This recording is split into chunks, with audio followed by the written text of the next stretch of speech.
Good evening, story seekers. I bring you a series of tales by Sleeping Mongoose.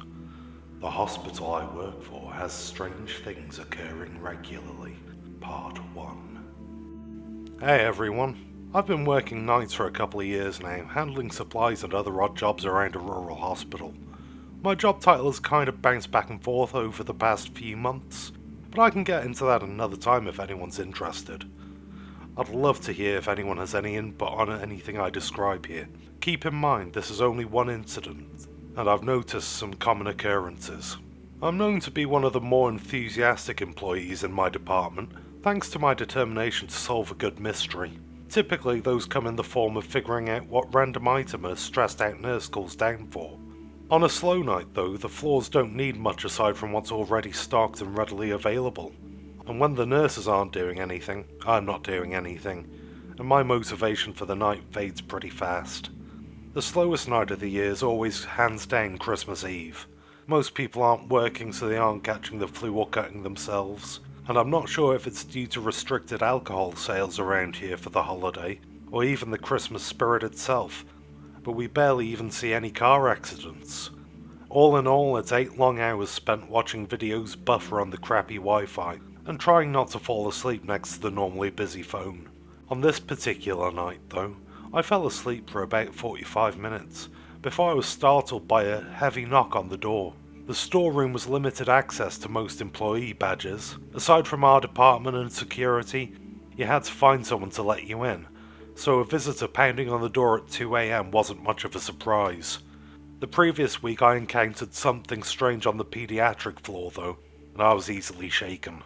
It was just Carl though, right on schedule to throw on some scrubs to go into the clean room to mop the floor. It was a pain in the ass to suit up every time someone needed to be in there, but a necessary evil to prevent contamination of the surgical supplies. Carl talked my ear off, an unusually welcomed conversation thanks to the circumstances that night. He rambled on about paying child support and his daughter's newly formed makeup addiction. As delighted as I was for the company, the charm wore off quickly. That was when the storeroom door flew open with a heavy crash. I was used to the old door, but it nearly made Carl jump out of his skin. Jacob was security and liked to make his presence known. He was a burly guy, a few years older than me, that liked to party and loved being looked up to like a giant. The two of us got along pretty well, crossing paths regularly throughout most of the night. He'd tell me all about the weirdos he got to babysit in ER, and I got to tell him all about the rude phone calls I got demanding supplies. Together we chuckled the shift away. That night there were no stories to tell, and I couldn't bear another second with Carl, so I joined Jake on his patrol. Although this may sound exciting, it basically just involved him barging into every department to try his luck on anything without a Y chromosome. As we walked the halls, giggling and racing on old linen carts like scooters, Jake paused to check his radio. He was needed immediately in the emergency room. Normally I'd mind my own business, but I was bored, and Jake pressured me into coming with. My bosses were never on third shift, so I basically reported to myself all night without consequence anyways. The ER was barren aside from one nurse and one doctor. Only half the area was lit due to the low patient volume, and the hallway from the ambulance entrance was pitch black. The two of us made our way into the darkness as Jake bounced up and down clapping his hands to try to make the lights come on. As per usual, they didn't. When we finally got to the entrance, 2 EMTs rushed through the door with an old man strapped to the stretcher. Their white shirts were stained red as they fumbled with new pairs of blue gloves. Medical staff immediately wheeled the man into triage, haphazardly pulling the tall curtain shut. I stared at the lower edge of the curtain, watching frantic feet rush back and forth. Something fell to the ground, and I could faintly hear the doctor yell at the nurse to pick it up. I couldn't see much detail, but it definitely looked like a finger from my angle. Although the scene was intriguing, my attention became focused down the hall as I saw Jake trying to calm a hysterical woman. The frail older woman clung to Jake as he tried to pull her to her feet over and over. Eventually Jake managed to calm her down and call for assistance. I wanted to watch the excitement, but the nurse began screaming for her crash cart. I sprinted down the hall to the red cart, unlocked the wheels and made my way to triage. I frantically plugged in the defibrillator and the rest was out of my hands. After 10 minutes, the doctor walked past me without saying a word. I could hear the nurse cleaning blood off the ERT cards with a spray bottle and watched as the doctor began talking to the old woman. Eventually, Jake escorted her to the curtain where her husband, or so I assumed, laid on his deathbed. I took a few steps back with Jake to let the woman grieve without being intruded upon. The nurse stepped out and waved me over to take the cart for the restocking of sterile equipment. I rolled the cart towards Jake and we swapped ideas back and forth about what the hell had just happened. Jake said the old lady called 911 after she found her husband bleeding. I asked him how he lost his finger, and he swears his hands were just fine, but the guy was bleeding from his eyes. That sent a chill down my spine. After a few more minutes, Jake bagged the body and wheeled him out towards the morgue. I was planning on going with him, but I realized the board they placed under the guy to defibrillate him was still in the room. I waited outside patiently when I noticed the doctor was still in the room talking to the woman. Oddly enough, her tears were gone, and it barely looked like she had been crying at all.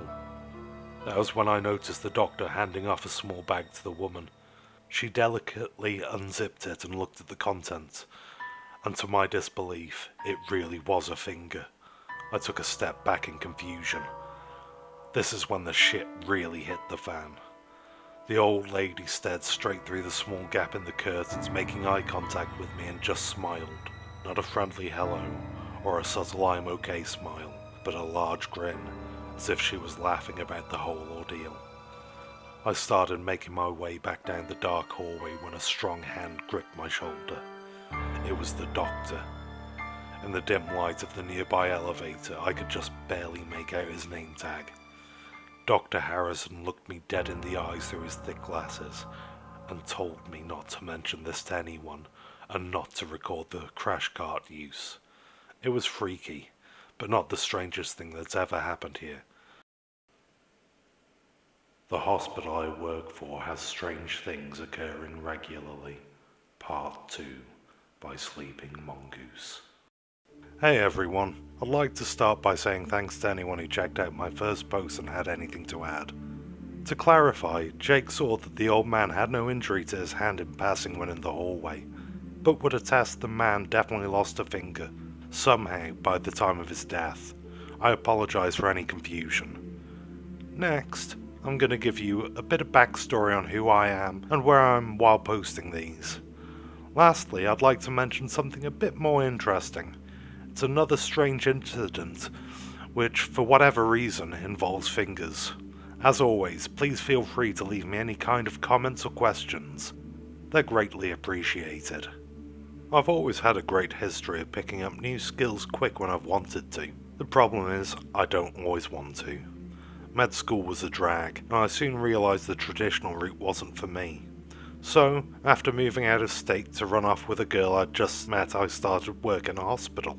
The work was fast-paced, demanding, and the turnover rate was so high there that the promotion was always in sight. I had a never-ending supply of new and exciting challenges to overcome every day, without the need to spend 10 more years in a classroom going through the motions. Everything seemed great at first, like my life had finally come together in a way that you see in movies and TV. It didn't last. Dropping out of med school took a ton of stress off my mind, but 6 months later the government wanted loan repayments, and I wasn't exactly making six figures. The woman I foolishly followed across the country ran off 2 weeks later, and I came to the realization that I knew absolutely nothing about the town I was staying in, other than my apartment. Thankfully, I had my job, and I loved every second of it. Although I would come to absorb a handful of positions' responsibilities, I was essentially known at my hospital as a runner. My initial duties were mundane. I made routine inventory checks and resupplied the different floors. As I became more experienced, my boss handed me a phone, and I dealt with stressed-out nurses and entitled doctors, spending my time searching for mystery items they needed at a moment's notice, but for some reason they didn't actually know the name of. I became an expert deciphering their jargon and pet names for different sutures, pumps, braces and bandages, spending long hours of the night searching through computer systems and digging through boxes only to run up multiple flights of stairs for a thankless handoff. I'd only been employed for 3 weeks, working mostly 7 AM to 3 PM, under strict supervision of my boss. Despite having access to his expertise, I pushed myself to figure things out on my own. I was too stubborn to quit most things that piqued my curiosity. My efforts weren't unnoticed, and I made quite a few fast friends throughout the hospital. The one person I couldn't seem to win over was the third shifter whom I took over for every morning. Sarah was roughly my age, mid-20s. She was a cute girl, but definitely not the type who got dolled up to go to work, especially for the graveyard shift. From what I had been told at the time, she got hired on at 18, with no aspirations to go to school and never looked back. At first I thought she gave me one-word answers to my questions because she was tired by the time I started my shift, but the truth was she just didn't like me. Also the OB staff who adored her seemed to say. Aside from Sarah though, I left a pretty good impression on everyone I met. The hospital wasn't particularly large though, so word of my personal troubles travelled fast back to my department. My supervisor, Bill, shortly after decided to offer me an opportunity to make some extra cash. Not only would he give me full-time status with opportunities for overtime, but he'd give me a $5 raise. An unbelievable opportunity for someone in my situation. Only downside was that I had to work the third shift. Working from 11 PM to 7 AM was a big shift for most people, but I was a night owl, so the transition wasn't a concern. At that point in my life, I hadn't had much to get out of bed for in the morning anyways, so crawling under the covers as the sun came out seemed ideal. I said yes in a heartbeat. My new partner was less enthused about my career choice. Let's just say Sarah and I wouldn't become friends overnight. We still aren't. But her annoyed tone and harsh answers taught me a ton of valuable information, making me an expert at my job fast. I'm not sure what else to mention as far as my background goes, but what I can tell you about is the hospital. For the sake of my job, not seeing this come up in a quick Google search, I'm gonna give you some fake names. As much as my job has been less than comforting recently, I can't really afford to lose it. I'd be broke and the mysteries here would drive me insane for the rest of my life. The hospital I work at is in a rural town I'm calling Shady Pines, since it's filled with snow-covered pine trees. And for now on, I'm just going to call the hospital Shady General, since it is a pretty shady place in general. This place is so secluded off in the woods most people don't even bother with cell phones because reception here is a joke, and the people here aren't too warm towards people who grew up elsewhere. The hospital has some more friendly faces, since many people commute from about an hour out, but those who were born and raised here would rather not see any of us, even if we're trying to save their lives. Shady Pines got settled in the late 1800s for its promising timber, and within 10 years the place had a few thousand people in it. Young families arrived in droves to be part of a promising up-and-coming town. The excitement didn't last long. A diphtheria epidemic swept through the town, devastating most of the population.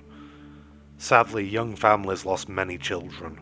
Most of the graves from the oldest parts of town are whole families, parents in their early 20s, children just a few weeks old. When the plague finally began to subside, the town fell into financial collapse, and a deadly fire wiped out most of the rest of the town. There's a ton of rumours about this place. Some say the place is a massive witching ground and was god-forsaken long ago. Others believe the devastation came as a result of a curse, that the very land these people settled was stolen from the Native American tribes who originally settled these lands. Whether any of this is true, I'm not sure. Some locals still believe in the superstitions today, discouraging exploration of some parts of town. But the truth was that the sickness hit vulnerable children and spread fast in such an isolated, tight-knit community. The town fell into financial collapse because the timber here was outdone by the burgeoning trade of other resources such as copper. The fire even had an explanation too. Shady Pine was rich in trees but not waterways. There was never an efficient way to transport the logs across the state without rivers, nor was drinking water readily available. So when the first spark set the place ablaze, there was no hope of it being extinguished without rainfall, an act of God in this godless place. Despite all this tragedy, many of the original families stayed. By the 1920s, second and third generations of the town were beginning to prosper, and they never left.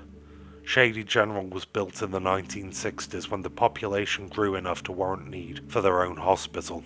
They also distrusted outsider doctors working on their children, especially when it came to the topic of vaccines, which leads us to the incident I had previously mentioned in my last post. Personally speaking, I have engrossed a solid portion of my life in the health field and understand many of the finer aspects of immunology. As you have probably guessed, I am a huge supporter of vaccines.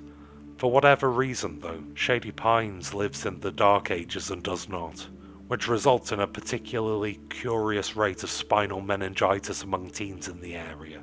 For those of you who don't know, spinal meningitis is a particularly nasty infection. It is notorious for killing college students in dorms, and there are a handful of types, most typically bacterial meningitis.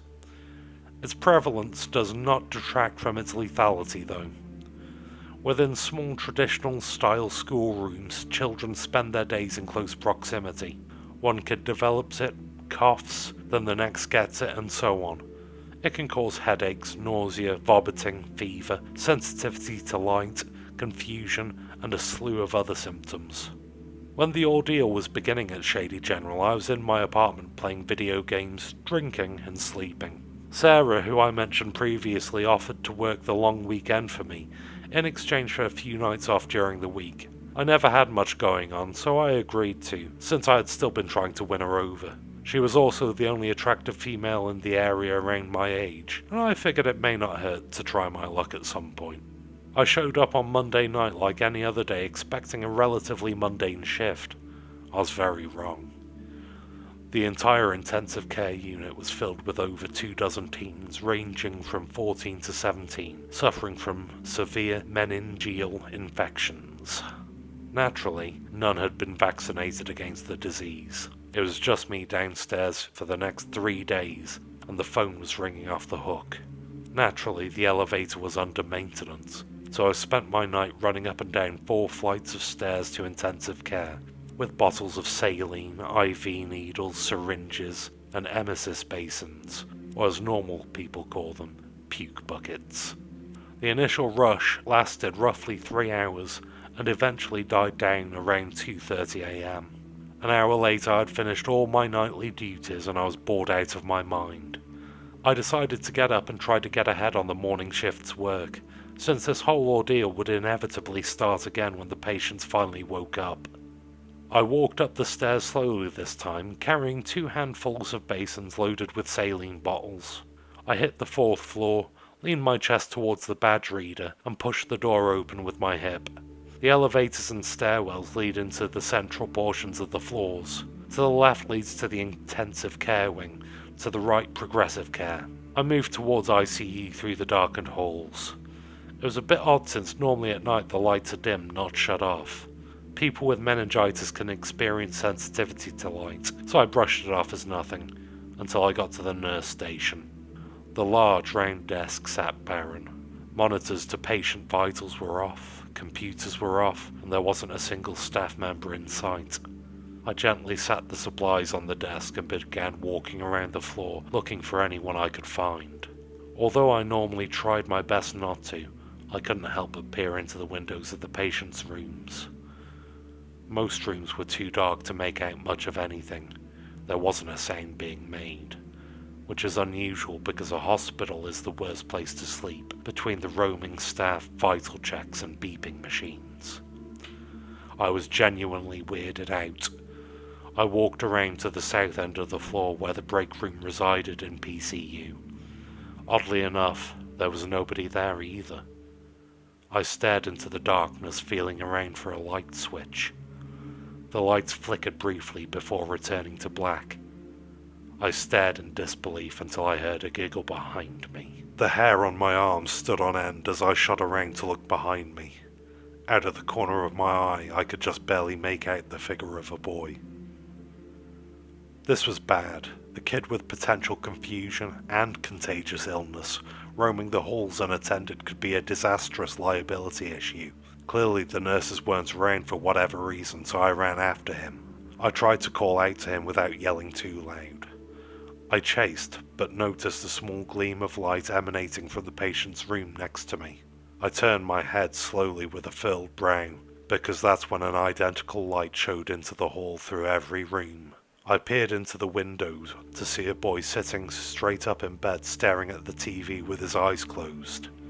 The television was nothing but static and the kid was muttering something.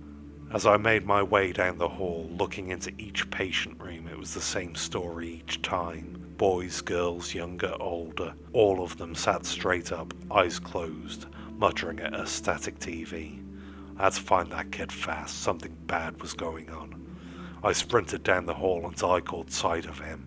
He had cut a corner to the room that dead ends near a small visitor lounge. I took a quick glance in the lounge, which was moonlit through the large window on the wall. He wasn't in any of the chairs, and just to be sure I opened the cupboards underneath the coffee machines on the counter. The delusional brat had to have run back into his room. It was strictly against regulation for me to deal with patients or go in rooms, especially when said patients are in isolation.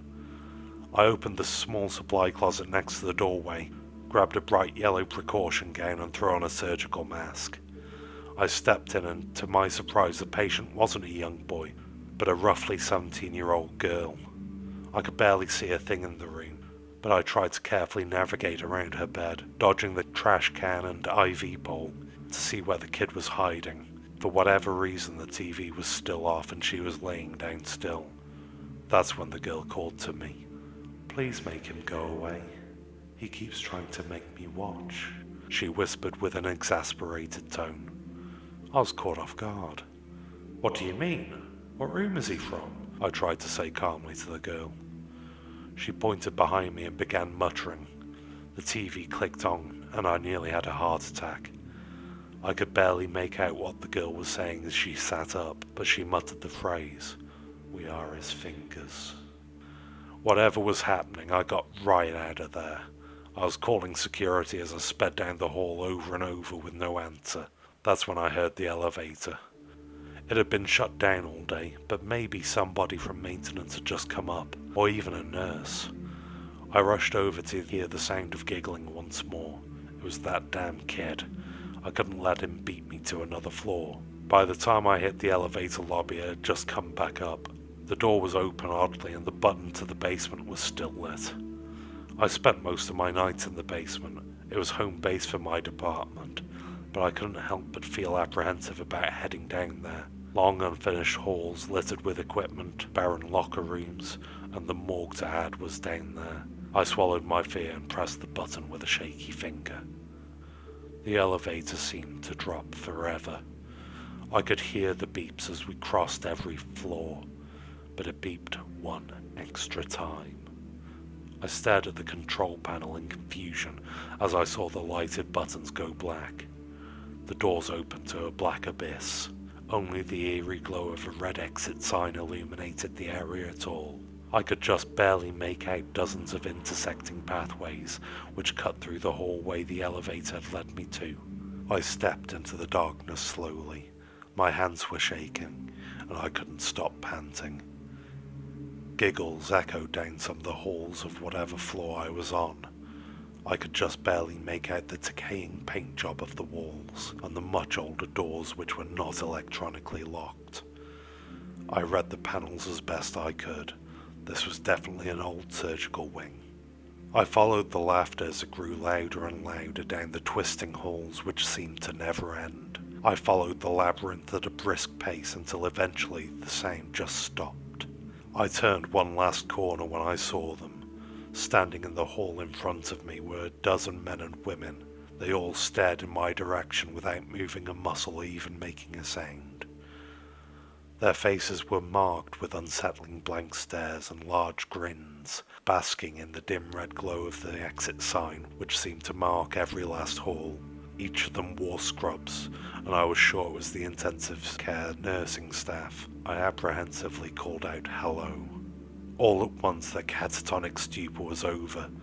Their heads shook violently as they paced towards me. I nearly pissed myself and made a run for it back the way I came, the best I could. Forget the kid, forget the mystery floor, and most of all forget these nurses. I ran for what felt like hours through the identical corridors, until finally, by chance, I saw the dim light of the elevator in the distance. I sprinted to the doors, frantically pressing the buttons as I got inside. The nurses were approaching at a steady pace without a sound. I pounded on the close elevator button until it finally shut. I clung to the back wall with my fists raised as I waited for the elevator to open once more. To my relief, it was just the basement.